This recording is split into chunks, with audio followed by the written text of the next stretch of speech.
सबसे पहले हम बात करेंगे प्रधानमंत्री मोदी के गुजरात दौरे की। पीएम मोदी ने गुजरात को 8,000 करोड़ रुपए से ज्यादा की विकास योजनाओं की सौगात दी है।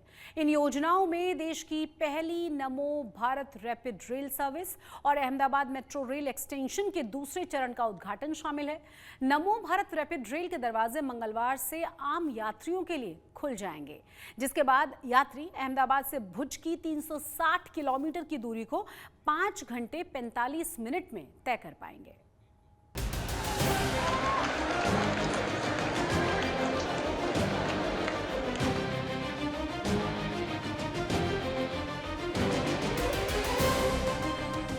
ऑटोमेटिक स्लाइडिंग दरवाजे, आरामदायक कुर्सियां, modular interiors, road map indicator, panoramic window, CCTV, phone charging की सुविधा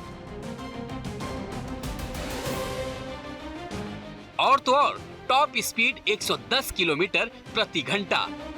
कुछ ऐसी है हाईटेक सुविधाओं से लैस देश की पहली नमो भारत रैपिड रेल। आधुनिक भारत ની આધુનિક ટ્રેન ને તાળીઓથી આવકારીએ, जिसका उद्घाटन आज प्रधानमंत्री नरेंद्र मोदी ने गुजरात दौरे पर किया। आवो आधुनिक भारत ની આધુનિક ટ્રેન ને તાળીઓથી આવકારીએ। देश की ये पहली नमो भारत रैपिड रेल भुज और अहमदाबाद के बीच चलेगी, जिसमें 12 कोच होंगे और इसमें 1150 यात्रियों की बैठने की सुविधा होगी। रेलवे की तरफ से बताया गया कि अहमदाबाद भुज नमो भारत रैपिड रेल 9 स्टेशनों पर रुकेगी और 360 किलोमीटर की दूरी को 5 घंटे 45 मिनट में तय करेगी। इस दौरान इसकी अधिकतम रफ्तार 110 किलोमीटर प्रति घंटा होगी। वहीं इस नमो भारत रैपिड रेल का न्यूनतम किराया 30 रुपए होगा, जिसमें जीएसटी शामिल है, जबकि पूरी यात्रा का किराया 455 रुपए होगा। बताया जा रहा है कि ये ट्रेन सप्ताह में 6 दिन चलेगी। इसका शेड्यूल इस प्रकार से बनाया गया है कि ज्यादा से ज्यादा यात्रियों को इसका लाभ मिल सके। मंगलवार सुबह से इस ट्रेन के द्वार आम यात्रियों के लिए खोल दिए जाएंगे। गुजरात के गौरव में एक और सितारा जुड़ा है। आज नमो भारत रैपिड रेल भी शुरू हुई है। ये भारत की अर्बन कनेक्टिविटी के लिए एक और मील का पत्थर सिद्ध होने वाली है। नमो भारत रैपिड रेल के अलावा प्रधानमंत्री मोदी ने अपने इस दौरे पर अहमदाबाद मेट्रो रेल एक्सटेंशन के दूसरे चरण का उद्घाटन भी किया। इसके बाद प्रधानमंत्री मोदी ने गुजरात के राज्यपाल आचार्य देवव्रत और मुख्यमंत्री भूपेंद्र पटेल के साथ सेक्टर 1 मेट्रो स्टेशन से गिफ्ट सिटी मेट्रो स्टेशन तक मेट्रो में सफर किया।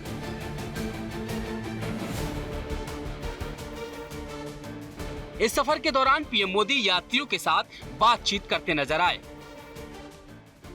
उत्सव के इस समय में भारत के विकास का उत्सव भी निरंतर जारी है। अभी यहां से करीब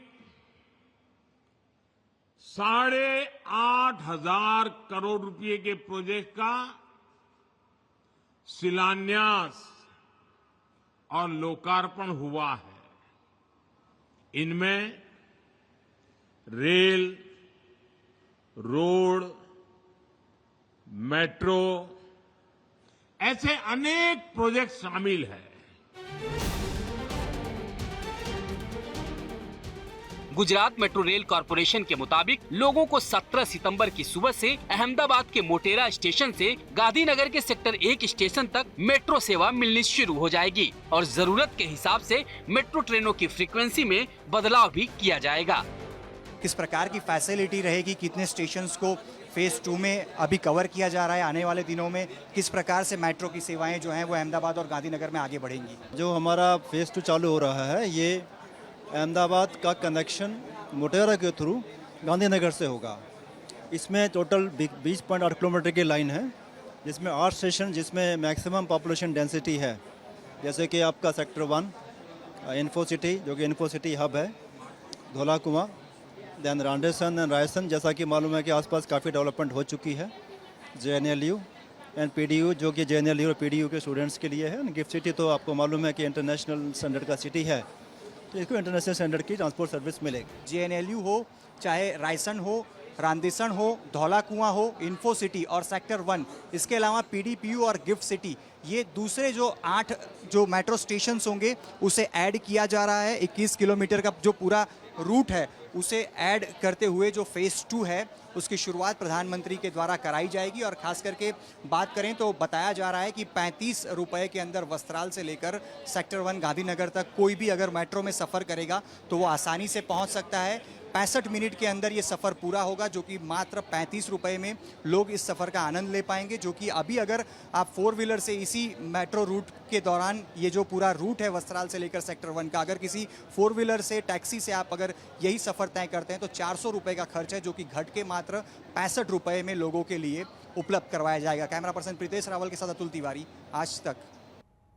तीसरी बार प्रधानमंत्री बनने के बाद मोदी पहली बार गुजरात पहुंचे हैं। पीएम मोदी ने आज चौथी global renewable energy investors meet का भी शुभारंभ किया है और भविष्य में ग्रीन एनर्जी का महत्व भी बताया है। इसके अलावा पीएम मोदी सूर्यघर योजना के लाभार्थियों से भी मिले और उनसे भी बातचीत की।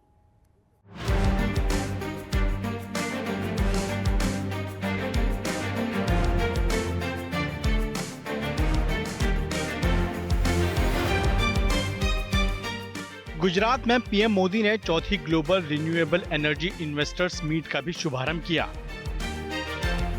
पीएम इस दौरान कई स्टॉल का मुआयना करते भी नजर आए। इस खास कार्यक्रम में कई राज्यों के मुख्यमंत्री और केंद्रीय मंत्रियों के अलावा 10 देशों के प्रतिनिधि भी शामिल हुए। पीएम मोदी ने कहा कि एनर्जी के मामले में भारत अपनी जरूरतों को जानता है, इसलिए ग्रीन एनर्जी में आगे बढ़ने के लिए काफी फैसले लिए हैं, ताकि 2047 में जब देश विकसित की श्रेणी में आए तो उसे ऊर्जा के लिए किसी दूसरे के भरोसे न रहना पड़े। हम एनर्जी इंडिपेंडेंट नहीं है और इसलिए हमने solar power, wind power, nuclear और हाइड्रो पावर के दम पर अपने फ्यूचर को बिल्ड करने का फैसला लिया है। पीएम मोदी ने कहा कि भारत के लिए ग्रीन फ्यूचर कोई फैंसी शब्द नहीं है, ये भारत की जरूरत है, ये भारत का कमिटमेंट है। पीएम ने ये भी कहा कि इतिहास के पन्नों पर सोलर क्रांति में भारत का नाम सुनहरे अक्षरों में लिखा जाएगा। पीएम सूर्यघर मुफ्त बिजली योजना से जुड़ने वाला हर परिवार क्लाइमेट चेंज से मुकाबला करने में भी बड़ा योगदान देगा। साथियों, जब 21वीं सदी का इतिहास लिखा जाएगा तो उसमें भारत की सोलर क्रांति का चैप्टर, सोलर रिवॉल्यूशन का चैप्टर सुनहरे अक्षरों में लिखा जाएगा।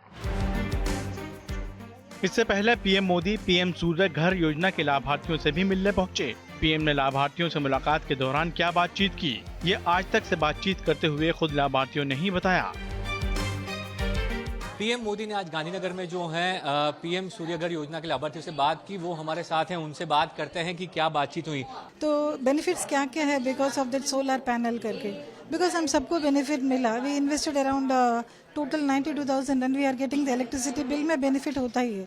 तो हर घर पे अगर लड़की है, छोटी बच्ची, तो 5,000 पर मंथ सेव करता है, उसका फिक्स डिपॉजिट किया है, तो वो ग्रेजुएशन करने के टाइम कितना सेविंग्स होगा उनका एजुकेशन और मैरिज के लिए, ऐसा पीएम सर ने बताया था। सर के साथ मेरे बात हुई कि उन्होंने बोला कि जैसे जितने ज़्यादा पेड़ आप लगा सकते उतने लगाओ।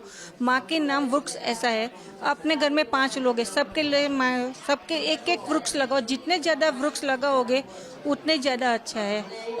ये इस साल गुजरात में बहुत बारिश हुई है, जब वहाँ सब पेड़ कटवा लिया है, उसकी वजह से ये सब हुआ है। और प्लास्टिक यूज़ को मत करो, घर से थैला लेके जाओ, ऐसा बोला है।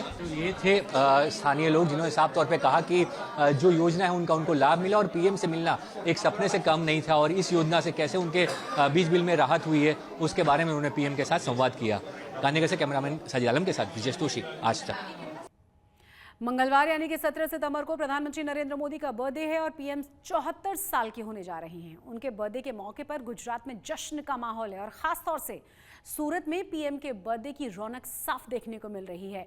यहां जनता को अलग अलग बर्थडे डिस्काउंट्स दिए जा रहे हैं। आप भी देखिए।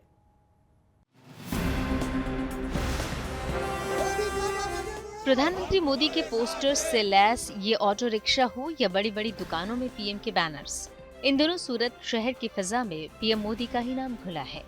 लेकिन ये सब किसी चुनावी रैली या प्रचार का हिस्सा नहीं है, बल्कि प्रधानमंत्री के बर्थडे का ग्रैंड सेलिब्रेशन है। दरअसल 17 सितंबर को प्रधानमंत्री मोदी का जन्मदिन है और इसी मौके पर पूरे सूरत में किसी तीज त्योहार की ही तरह मेगा डिस्काउंट्स की बहार है। यहाँ ऑटो रिक्शा वालों ने एक दिन के लिए यात्रियों को बम्पर डिस्काउंट देने की घोषणा की है।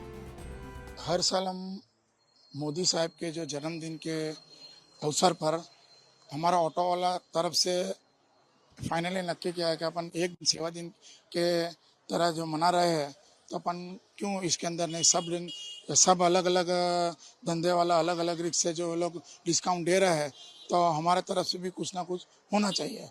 तो हमने भी फिर सोचा कि भाई हम लोग भी जितना ऑटो वाला हमारे पास है तो 100% डिस्काउंट हम देने के लिए तैयार हो गए। पीएम के जन्मदिन के चलते सूरत में ऑटो की सवारी करने वालों के लिए खास स्ट्रीट प्रचार करने के लिए यहाँ हर ऑटो के पीछे इसका पोस्टर चस्पा है।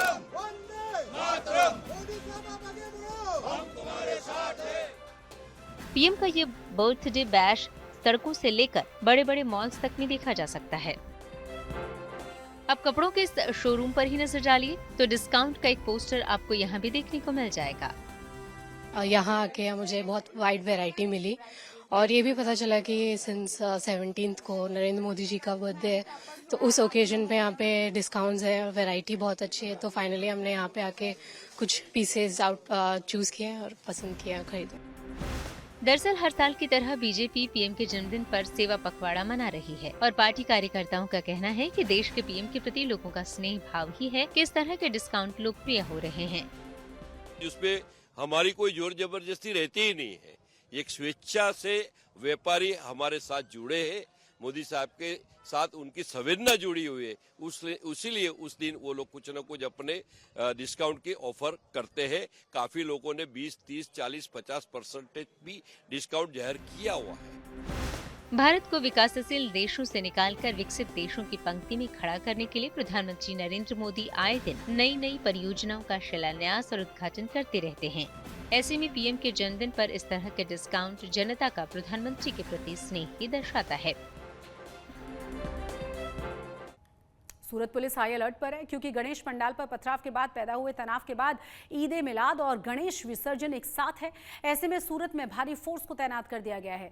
सुरक्षा व्यवस्था के लिए ड्रोन्स, कैमरों से लेकर रैपिड एक्शन फोर्स की टीमें भी तैनात कर दी गई हैं।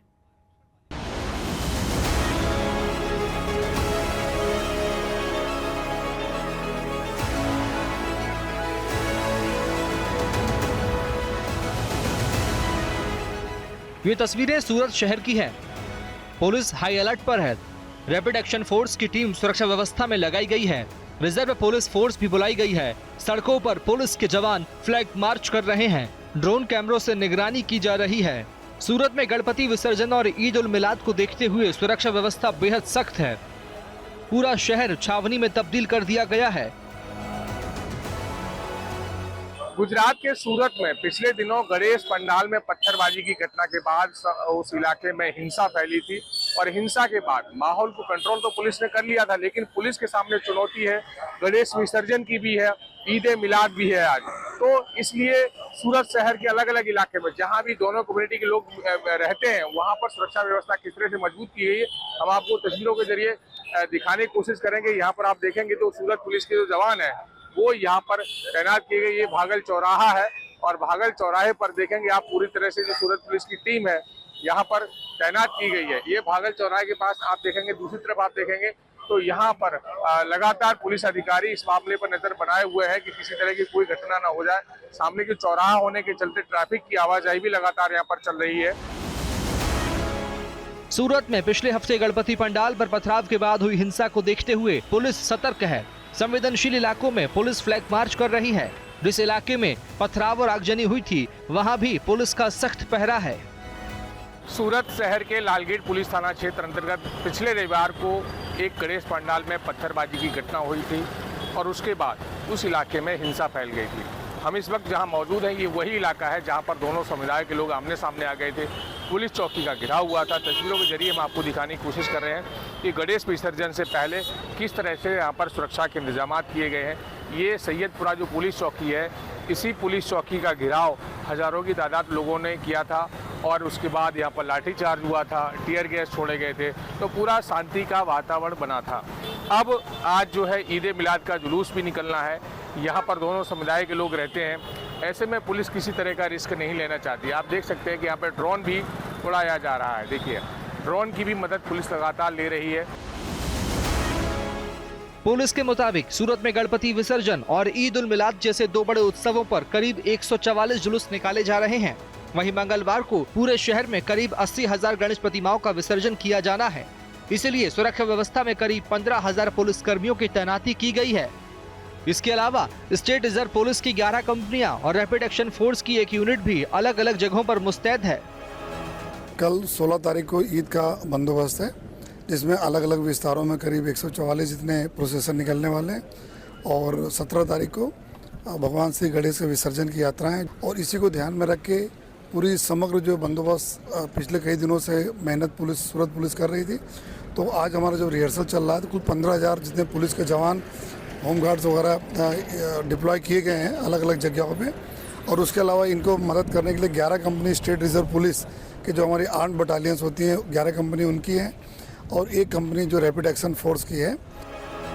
पुलिस की नजर ऐसे असामरिक तत्वों पर भी है जो सोशल मीडिया पर अफवाह फैला सकते हैं।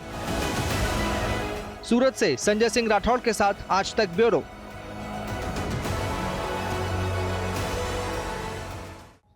हाल ही में आए टाइफून यानी कि तूफान ने कंबोडिया और वियतनाम में भारी तबाही मचा डाली और इस प्राकृतिक आपदा में अब तक सैकड़ों लोगों की जान भी चली गई है और अब भी कई हिस्सों में बाढ़ जैसे हालात हैं। ऐसे में मदद के लिए भारतीय वायुसेना ने ऑपरेशन सद्भाव लॉन्च किया है, जिसके तहत आपको बता दें कि ग्लोब मास्टर और 9 सैनिक जहाज़ों के जरिए म्यांमार, वियतनाम और लाओस को 10 से लेकर 35 टन तक राहत सामग्री भेजी गई है, जिसमें राशन है, कपड़े हैं, दवाइयाँ हैं और तमाम ज़रूरी चीज़ें इसमें शामिल हैं।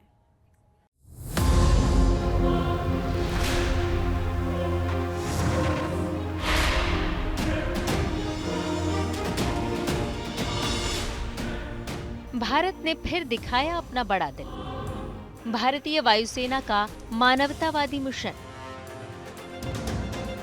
तूफान प्रभावितों के लिए भेजी राहत सहायता। म्यांमार, लाओस और वियतनाम के लिए ऑपरेशन सद्भाव लॉन्च। प्राकृतिक आपदा से नुकसान चाहे दुनिया के किसी भी कोने में हो, भारत प्रभावितों की मदद के लिए सबसे आगे रहता है। हाल ही में टाइफून यागी तूफान की मार झेल चुके म्यांमार, वियतनाम और लाओस के लिए भारत ने बड़ी मदद भेजी है। शक्तिशाली तूफान टाइफून यागी ने म्यांमार, लाओस और वियतनाम में भारी तबाही मचाई है, जिसमें वियतनाम और म्यांमार में सैकड़ों लोगों की मौत हो गई। इतना ही नहीं, टाइफून यागी के जाने के बाद भी तबाही का मंजर पसरा हुआ है। तीनों दक्षिण पूर्व एशियाई देशों के कई हिस्से भारी बाढ़ से जूझ रहे हैं। ऐसे में इनकी मदद के लिए भारत ने ऑपरेशन सद्भाव लॉन्च किया है, जिसके तहत म्यांमार को 10 टन, वियतनाम को 35 टन और लाओस को 10 टन राहत सामग्री भेजी गई है। इनमें सूखा राशन, कपड़े और दवाइयां हैं। इसके अलावा जल शोधन सामग्री, पानी के कंटेनर, कंबल, रसोई के बर्तन, सौर लालटेन, जेनसेट, स्वच्छता आपूर्ति, मच्छरदानी और स्लीपिंग बैग शामिल हैं। भारत ने इन देशों तक राहत सामग्री पहुंचाने के लिए 2 नौसैनिक जहाजों का इस्तेमाल किया। पहला भारतीय नौसैनिक जहाज INS सतपुड़ा, जिसमें राहत सामग्री म्यांमार भेजी गई, और दूसरा सैन्य परिवहन विमान C-17 ग्लोब मास्टर, जिससे लाओस और वियतनाम तक राहत सामग्री भेजी गई। ये पहला मौका नहीं है जब भारत ने आपदा से उबरने में किसी देश की मदद की है। जब भी कहीं प्राकृतिक आपदा से तबाही की तस्वीर सामने आती है, भारत मानवतावादी मिशन के लिए हमेशा तैयार होता है। आज तक गुजरात में आज के लिए बस इतना ही, लेकिन देश और दुनिया की तमाम बड़ी और अहम खबरों के लिए आप देखते रहिए आज तक।